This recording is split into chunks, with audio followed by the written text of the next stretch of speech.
Hi everyone and welcome back to the Colour Cave where we like to play with art stuff. My name is Jem and today I am deviating from my intended video.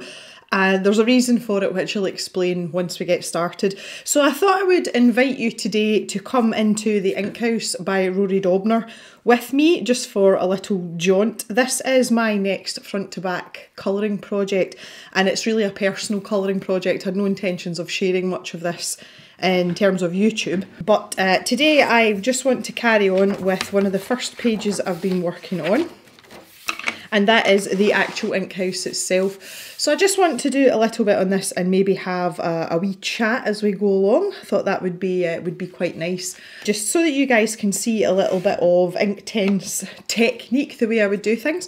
I do have my nice new set of water brushes with me today as well, and specifically the little yellow one, which was the one in the last set that had actually worn out and I had to throw out. I'm quite looking forward to using that in here as well. So I've kept a hold, I started this about a month and a half ago, and I've kept a hold of the pencils that I've used so far in this particular image. So I may use more of those as I go along as well and just sort of start to build things up a little bit more, and I'll add to it as I go. So we'll get zoomed in a wee bit. So on the main parts of the building here, this is Payne's Grey that I've been using, and I'm feeling that it's looking a little bit washed out, so I just wanted to try and sort of deepen that down, and I'm going to use the Deep Indigo, which is, you know, got a nice sort of like bluey tinge to it. I'll start in one of these darker areas as well. I'll get zoomed in a wee bit more. So I'll test it out in these dark areas which are recessed, so you can see I have made them considerably darker. So I'll just go over this side here with one light layer of the Deep Indigo, and then I'm going to activate it just to see how blue it's going to go, you know, see how it's going to sit.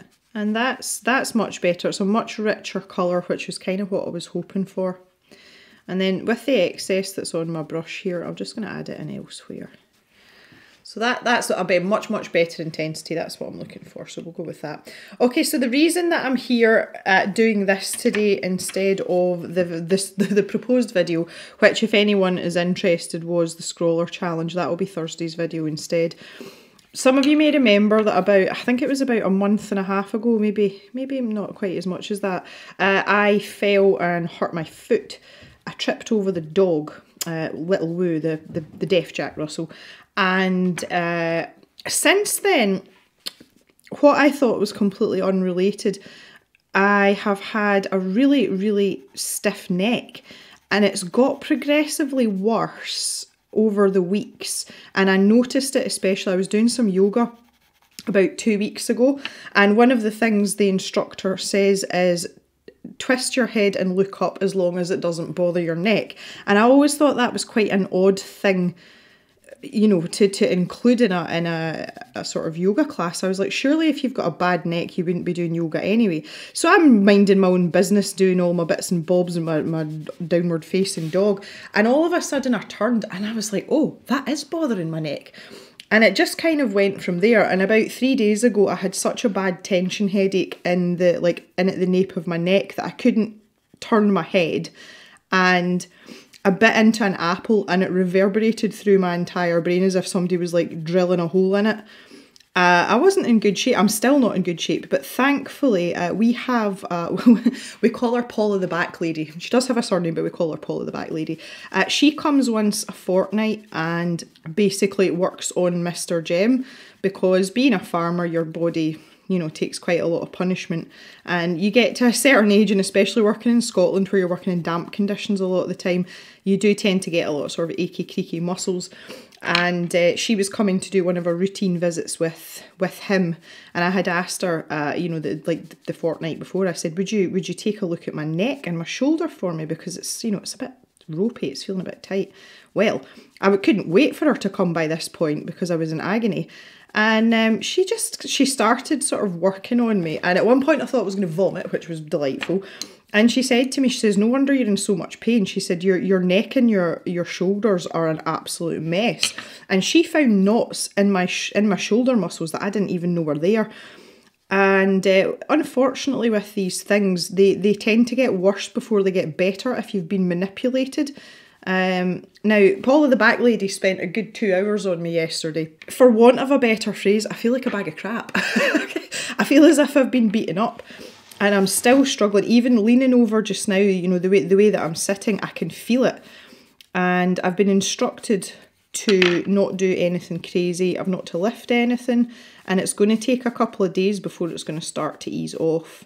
So you can imagine I don't really want to be stooped over and concentrating on creating an artwork or that kind of thing. And at least with this, I can stop, you know, whenever I please, whenever I'm ready.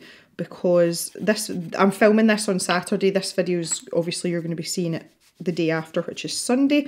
Oh, that reminds me, there are new items up in the stash shop because it's Sunday. If you want to head over to the website, here's the link here. I'll leave it in the description and you can go and check out the used and new art supplies that are up for sale today. Yeah, so I'm really not feeling myself at all. And I thought, well, if I come and do a wee bit in here, I know you guys all love an Inktense video anyway, you know, I can do that, and then if it gets too much, I can stop, and I'll just put out, you know, whatever I've done, or whatever I've been able to endure as a video. So, a little bit of moon. It's an unhappy mum. Calves are popping out like peas. There's 4 being born this morning, so it's all go here. Mr. Jem's supposed to be having a day off and he's outside calving cows, which is great. That's what we want. So yeah, we're a bit discombobulated today. So you can see I'm just kind of like picking and choosing here where I'm putting this this indigo colour. And I'm really just trying to enhance what's already there with the Payne's Grey. I'm not really trying to colour it in, so to speak. But that's, if you just see the two, you know, the two sort of masonry sets side by side, this is, you know, this is much more interesting. It's much bolder. So that's ideal. That's really what I would like to achieve here. So I'll just go section by section. Yeah, so needless to say, I'm feeling a bit sorry for myself, and it's kind of annoying because I'm not normally a person that suffers with a lot of ailments or things like that. But when Paula was asking me, you know, because she said that, you know, it's a considerable trauma considering I don't do as much physical work as I used to. You know, she's like, you don't get into that state overnight. What have you been doing? And I was like, I can't really think of anything, you know, other than chasing a couple of calves about, but that's kind of like everyday life here. I couldn't think of anything specific that might have caused it. And then it dawned on me when I tripped over Woo and hurt my foot. I was carrying a log basket, and it was quite a big log basket, and it was full of logs, so it was heavy. And obviously when I went down, I was still holding, it's like there's 2 handles, the big round basket with a handle on either side, and I was still holding on to that when I fell. So that hit the floor, and that would have sent a shockwave like up my arms to my shoulders. And I went down very heavily because I had no idea the dog was there. And so we have our suspicions that that may have done something. And obviously then running about chasing calves, you know, like trying to grab a hold of them, and that's just going to have worsened things. So yeah, we've come to the conclusion that's probably got a lot to do with it. So that's why I'm in a bit of a mess. Okay, I'm really enjoying this colour now. It's really, really good. I just want to, I'm kind of just focusing on this one little section. Now with the brickwork sections, you can see I've put them down in this Sicilian yellow colour, and I've put a little bit of Payne's Grey over the top of them. I kind of wanted them to look a little bit grubby, but I don't think they look organic enough, and I'm toying with the idea of putting like a kind of like a rust red colour on top of it, but just being selective as to where I put it.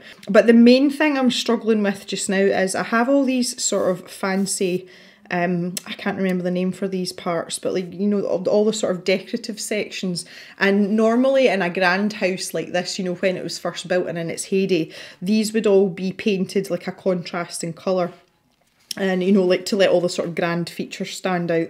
So I need to decide on a colour for that, but I'm not quite ready to do that yet, if I'm honest.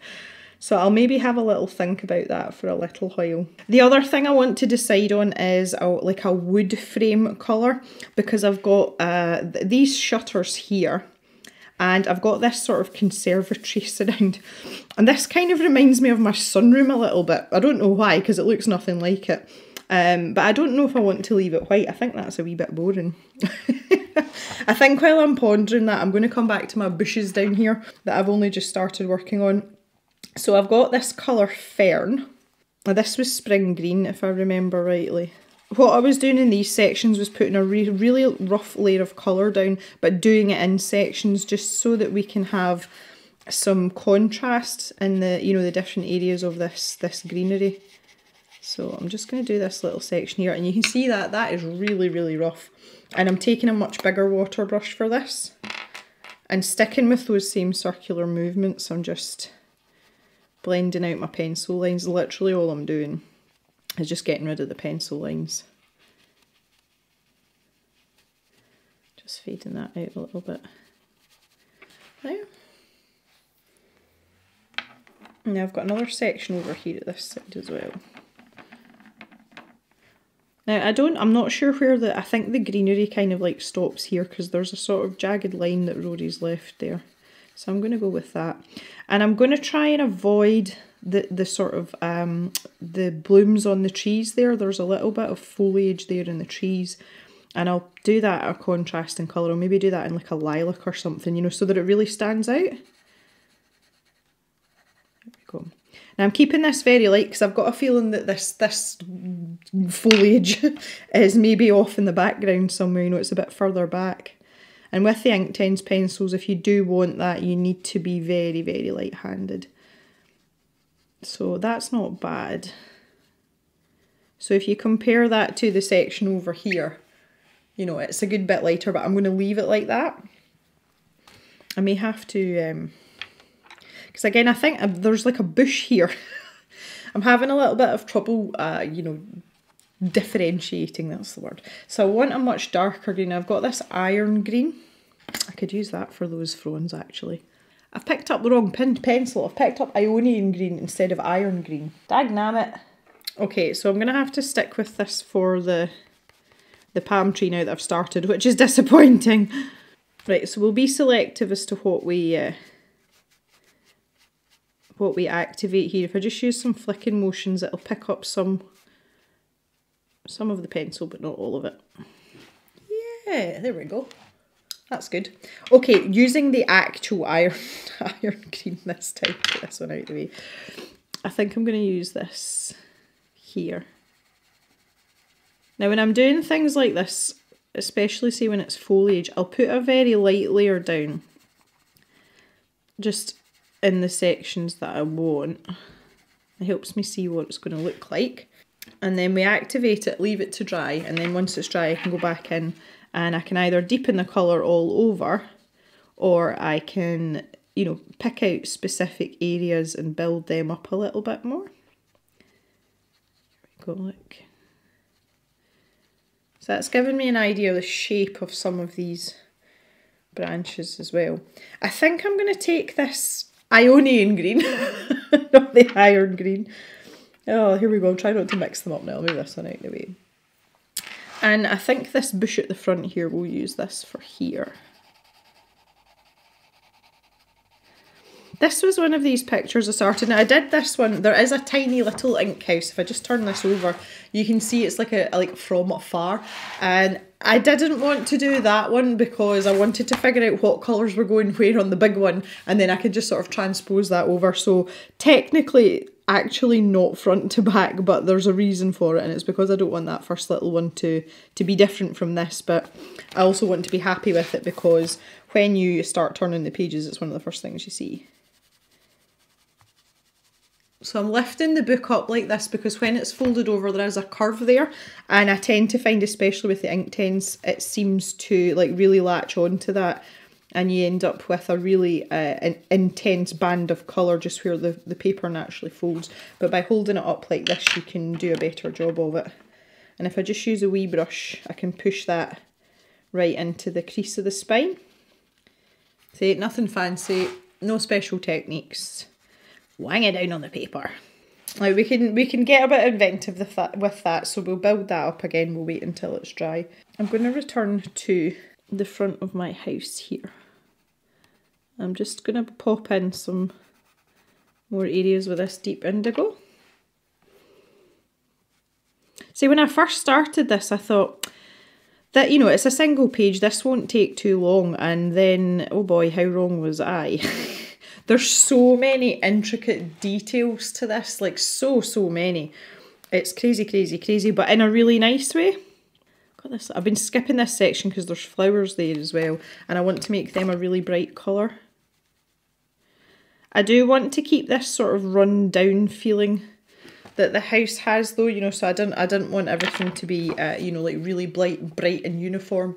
Right, I think I'm going to have to decide on a warm wood colour. I don't know whether to go with a sort of that reddish tone, and then I can tie it in, you know, we'll talk about uniformity in a piece, and I could tie it in with some of this brickwork that I'm going to enhance.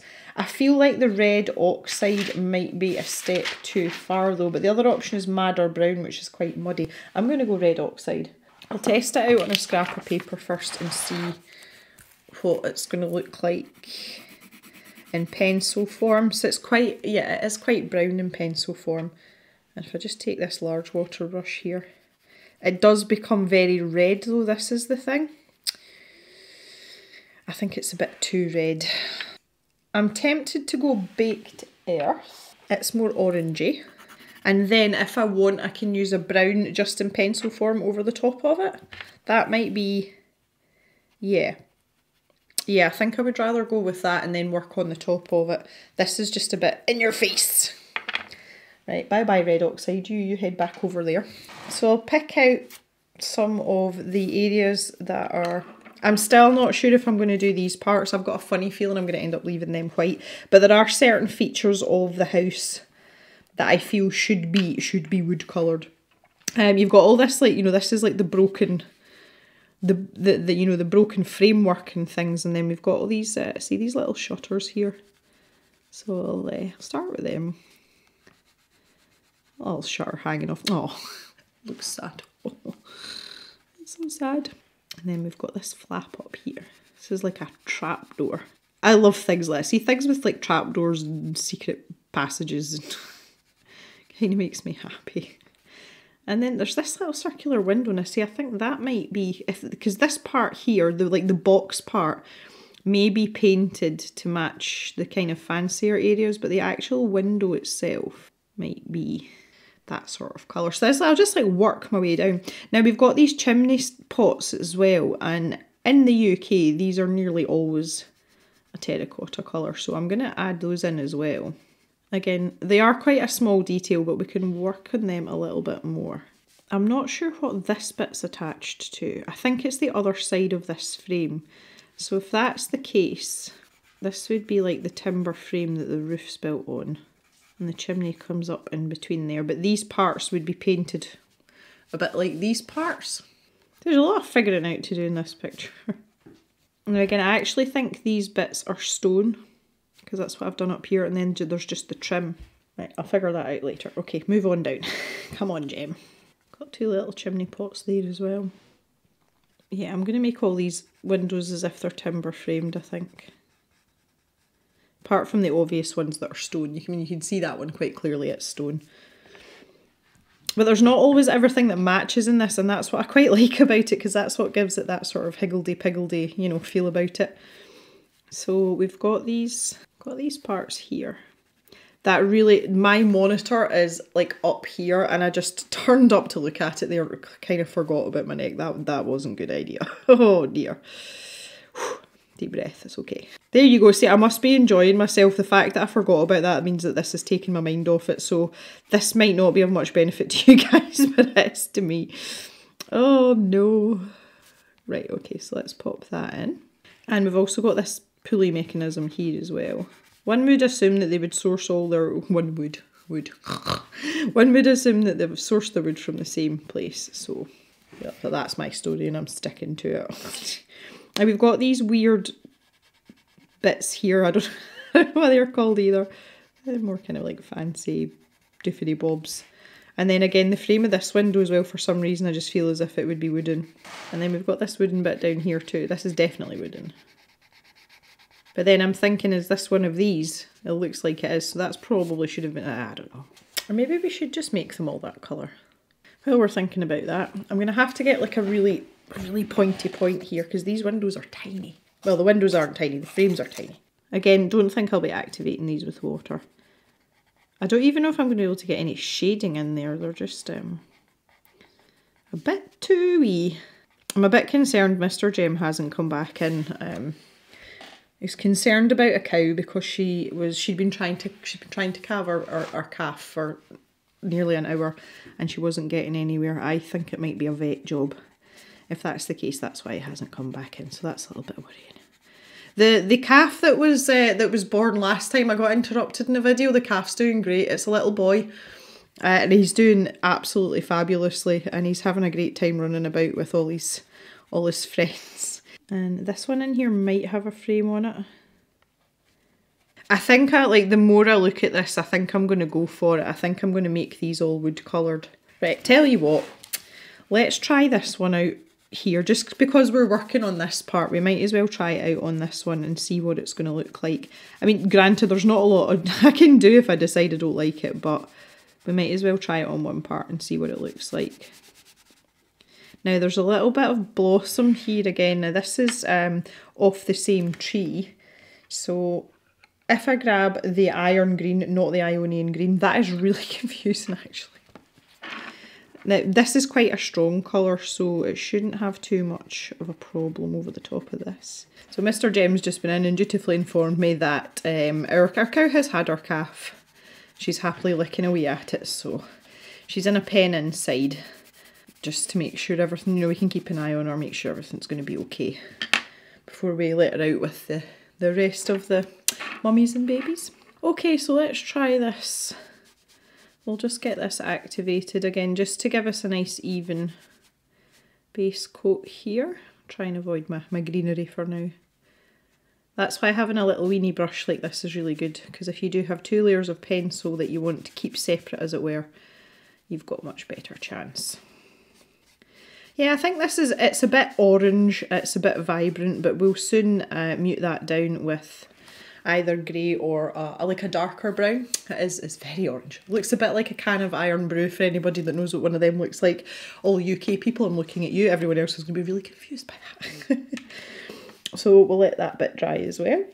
And we'll tackle these over here while we're waiting on that drying. And this, a lot of using water-soluble pencils, regardless of whether it's watercolour pencils or something like the Inktense pencils. In fact, even when you're watercolouring in general, you do have to be prepared to jump about because it makes you more efficient. You know, you get a lot more done because you're not sitting about twiddling your thumbs waiting for a bit to dry. You just move on to another area of your image. Try and keep my hand out that way a bit there. I've just marked the other page, I didn't mean to do that. Me and my wayward hand. Which weirdly has been okay this last little while. I've not had much bother with it this last week or two, which is nice. Again, with the milder weather coming in, you know, we've got, it's still very cold for this time of year here in Scotland. But the weather is a lot milder because we were down at -22 at one point not that long ago. So my hand is very much open and welcome to that type of change in the weather, which is good. Now this part in here, as I said, I think we need to pick a really bright colour for these flowers. I was thinking like maybe like a purple colour. There's a really nice colour and I think it's not mauve, thistle. And it's almost a mauvey colour, but that might be quite nice in there. There's two little flowers peeking out there as well. Oh, they're everywhere. There's some down here too. Right, let's pop them in. Now again, with these tiny details, it's entirely up to yourself whether you want to spend the time really, you know, trying to accentuate them or adding in shading or depth. Personally, I find you can do most of it just by varying where you're activating the colour. It's not something you have to spend a huge amount of time on, but if you're that way inclined, obviously you can do. Okay, so if we come back up here now, this is reasonably dry. I'm going to pick a bit more of a muted colour to go over the top of it, but I don't want it to be too dark. So in order to mute this down, I'm thinking about using oak because it's not too dark, but it's still got that more muted feel to it. So start in these darker sections here, and this is just really about picking and choosing where you're going to put it. So almost randomly, and we'll grab our baked earth again. and we'll layer these up. So where I've put the oak, I'm going back over with the baked earth as well. Okay, let's see what happens when we do this now. Okay, as I'd hoped, the oak is spreading a little bit, and you can see down that side it's darkened it, but it's muted it down a little bit as well, so that's perfect. Absolutely perfect. So we'll just pull this down. I'll get these little in-between bits once we've figured out what we're doing with our branches here. Pair with that. That's a really good combination. I'm really pleased with that. It does look quite vibrant on the camera. It is a bit more muted than that in real life to the actual naked eyeball. So I think with that in mind, I'll just work away on this window frame as well. The thing that's kind of getting to me now is this tree trunk is very much in the way, so I think we'll go ahead and we'll colour that in. And I'm going to start with saddle brown for that. And we're just going to go for it.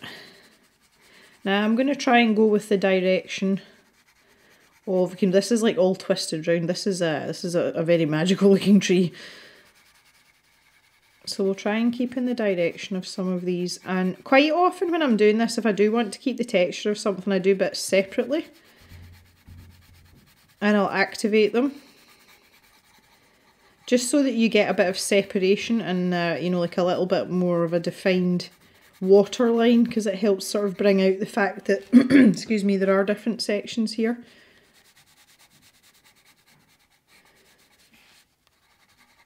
Again, this is really just the first layer. We're not doing anything crazy here. Well, that disappears. That goes for miles, this. I'm pretty sure I've got trees in the garden that have got roots like this on them.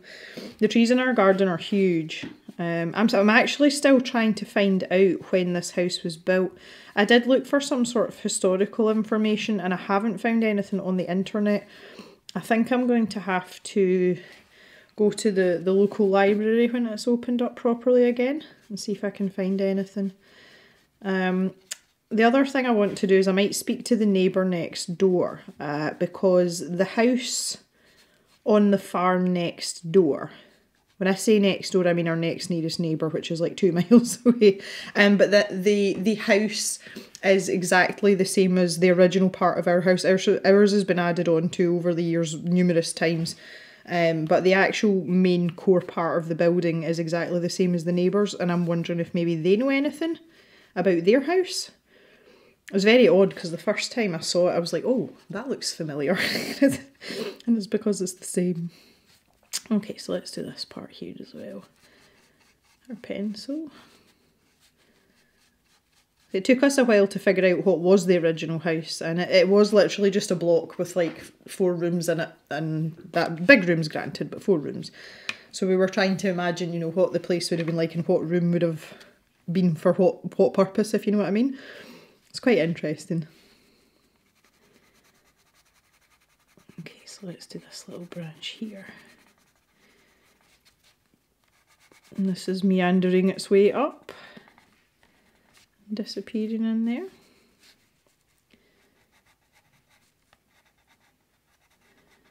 Again, with these really thin branches, I'm not going to bother activating them with water because that's just going to cause me all sorts of problems. This section in here. Quite often when I'm doing colouring pages, I talk about, you know, certain areas of the picture speaking to me, and with this the initial motivation was the fact that this is the ink house and I felt it was only fitting that it should be an inky colour, so that was why I picked that sort of bluish grey idea for the main, you know, for the main part of it. I felt that was very fitting indeed. Get this big bow under here as well. Disappears away in at the back because it's hiding. Now again, the nice thing about Mr. Dobner's artwork is he does leave a lot of hatching, so if you just want to use straight, you know, flat colour, you're still going to get some really nice effects. You don't have to be, you know, like super duper technical with your pencil work. And so it's something that really appeals to me about colouring books. Okay, so let's get these branches in now. Just work our way down there. Now these ones are all sorts of funky here. I don't know where we're going here. Best just to keep a sharp pencil for this and work away. There we go. Now that that's dry, we can get these sections in here. Whee! There we go. Oh, easily amused, easily amused. Okay, we'll continue on here now. This is actually the branch from in behind that's come up here. You can see the shadow of it. just poking out. But there is like a separate fern hanging out this, I'm going to call it the sunroom. It's like an upstairs sunroom. So we'll need to try and sort of separate that out. Separate it out in my mind as well. I'm needing to sharpen again. I'm getting a bit wayward here with my lines. I'll just really get all these little parts in as best we can. So see, there's lots of tiny details, and that's one of the reasons I actually really enjoy this. I like spending time on detail. But when it comes to colouring, I find it's a different thing for me. Like, I think about it differently as to if it was my own artwork. I don't know if that's the same for everyone else. You can let me know in the comments about that. I do find there are times though where like I can look at a colouring page straight away and I know the areas where I want to, even if they're small areas, I mean, where I want to spend time on detail and really working it, and other areas where I think it's not really going to impact the, you know, the main focal points of the illustration, therefore I'm not going to spend too much time on it. I think that's something that just comes with practice, if I'm honest.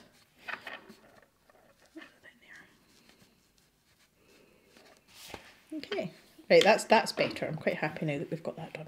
Okay, so the last thing I want to have a little go at before I finish up in this video, because I can feel my shoulder starting to tighten up, I want to have a go at adding a sort of reddish tinge to this yellow brickwork that I've got. So what I'm going to do is I'm just going to get this first part done like we did down here, so that I can see it next to this wood colour that we've plumped for. So the colour that I'd used initially was the Sicilian yellow. I'm just going to do that little ledge there as well. So I'm wondering if, because this is a combination of Sicilian yellow, and then it's got some Payne's grey over the top of it as well. So let's just blend that out a little bit. I might try the baked earth, but I think that's going to be too samey. Right, while I'm waiting for that to dry, I'm just going to come up here and activate this. So there you go. When you see that next to the one that we've done with the other colour, you can see the difference in it now. You know, it's quite obvious. It stands out quite a lot, doesn't it? Now I'm just going to grab my oak pencil here and add in a few little bits and bats here, waiting for that to dry. Okay, I'm going to be brave and I'm going to try with the baked earth. I'll just pick a little bit of brickwork and see what happens here. I'm not really intent on activating this with water. I want to give it that really sort of tumble down, you know, grimy look to it. And I think this might just help. You know, as if a sort of mishmash of bricks has been used. You know, maybe some of them have been replaced over the years. This down here as well. And then I can do the same with some of the areas of the chimney stack as well. Okay, so I'm going to grab my oak now and get this looking the way we want it. Get it nice and grimy. Now I'm feeling like these chimney stacks do need the Payne's grey as well to sort of tie in here, you know, I'm assuming that it's going to be the same sort of brickwork. Again, I'm not really taking too much care here. It's not really what this is about. Okay, I think that looks a bit better. I'm a little bit happier with it.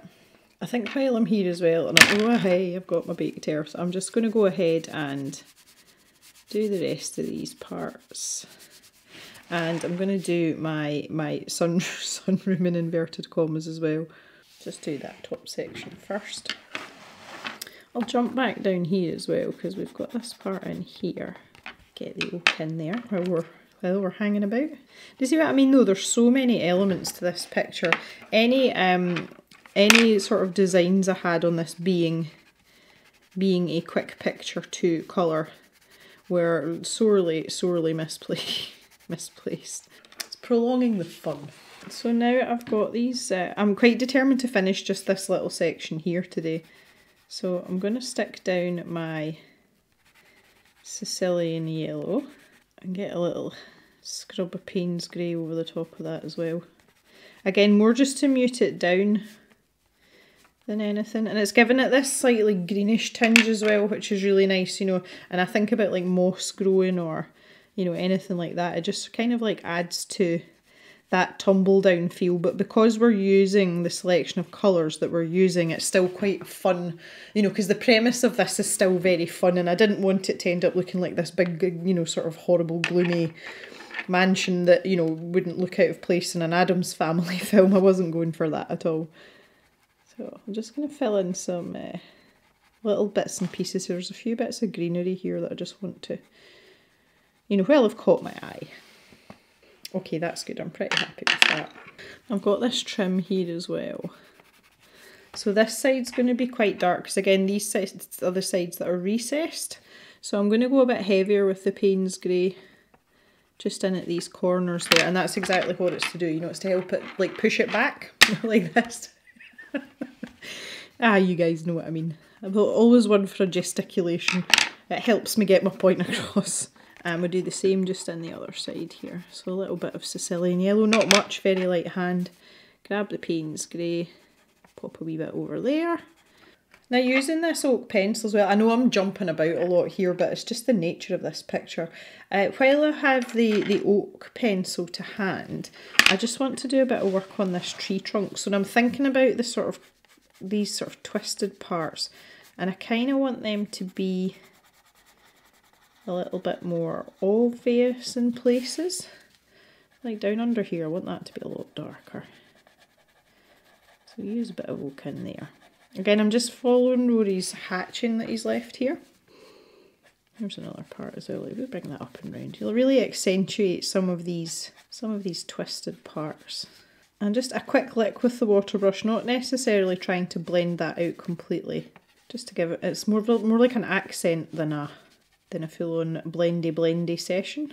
And then I can take my saddle brown again and just work it into the other sections, like the alternate sections, because they are a little bit pale for my liking.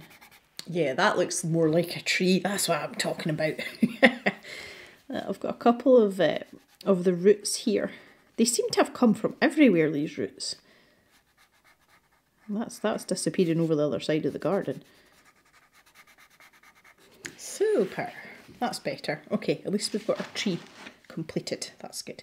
Now I've got these little stones in here to do. I'm going to go in with this Indigo Blue first though. This deep indigo, beg your pardon. And I'm going to get the spots now that I've done my flowers that we talked about.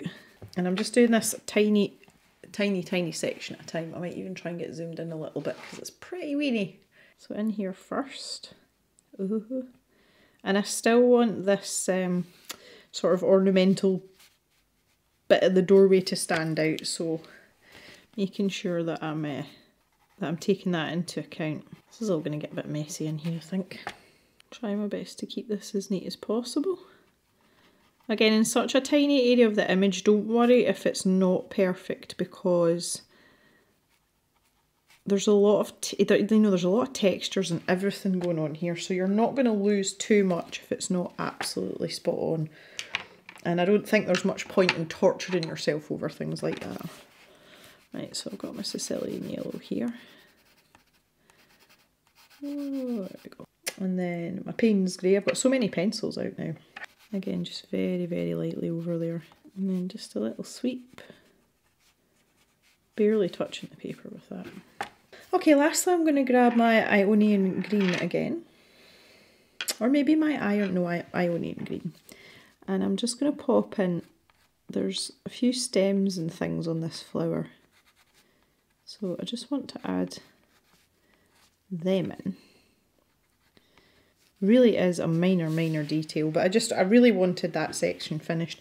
And I think this this bush in here as well, it should be very, very dark anyway, because it's tucked away, way in the background here. It's tucked in behind this kind of like pillar section. We'll get that really, really dark. So I'm pressing quite heavily here. Now I've just noticed, as I keep seeing things, there's more of these flowers here. There's one there as well. I'm going to make that green. At first I thought they were cracks in the building. So that's where the confusion is. I think this is, I don't know whether this is a tree root or whether it's off this flower. Because if it's a tree root, it is a tree root. Okay. So let's stick that in there. And then it comes up and round and over. Yeah, that makes sense. Okay. I might be wrong, but that's what it looks like from where I'm standing. Sitting, stretching, leaning. I'm just going to get a hold of this motif here on the front of the building as well. I must have forgotten about that last time. There we go. Now I can go back up here and I can activate this section here. Looks very orange. And we can work away on that next time. Okay, I've got my iron green here, and the last thing that I'm wanting to do is just finish off a little bit of this greenery on the tree here. Now I can come back in to the parts I've already done. And you can see I can just build that up. And I'm easy for me to say, specifically targeting the areas where Rory's put in these little pencil dots to denote the actual leaves, you know, to add a little bit of detail there. So kind of heading for those. But I can do a little bit of scribbly motions here. And just pick up this section here. A little bit lighter there. Let's come all the way up in here. There's some leaves actually flying off. I don't know what I'm going to do about that, if anything, but. That'll at least finish off that section. I can hear my bread maker beeping as well. Good grief. See, for someone that's supposed to not be doing anything today, I'm doing a pretty good job of doing stuff. Obviously playing with art stuff is my favourite thing to do that I shouldn't be doing. That goes without saying. I have literally, like yesterday after the back lady had been, I literally spent most of my day in the most awkward looking position, but it was the only position that I was comfortable in, and I sat on my Nintendo Switch basically all day because I couldn't work. And I was absolutely bored out my skull, like I really was bored out my skull. Right, okay guys, I'm going to stop there for today. I think I've had enough. My neck and my shoulders have definitely had enough. But I've managed to bring this on a little bit, which I'm really pleased about, and I'm really happy with the direction it's going in. I'd love to hear your thoughts on this, and I hope that some of this has been helpful if you are new to Inktense pencils or just curious about water-soluble pencils in general. These are actually one of my favourite water-soluble pencils. I do like watercolour pencils, but I just seem to enjoy these a little bit more. Anyway, yeah, that's about it for today. I'm going to have to try and erase this pencil line out as well. I want to thank you very much for watching. When I have got this finished, my personal colouring is very much just a case of if and when I have time, but when it is finished, I will post this up on Instagram. If you haven't checked out my Instagram, I post all the stuff for the cave there and some of my own personal artwork as well, so you can go over and check that out if you want to be a little bit nosy. Okay, once again guys, check out the cave stash today over on the website because there's new items up in the shop, and I'll see you back here on Thursday for another video. So have a good day everyone, stay safe, bye for now.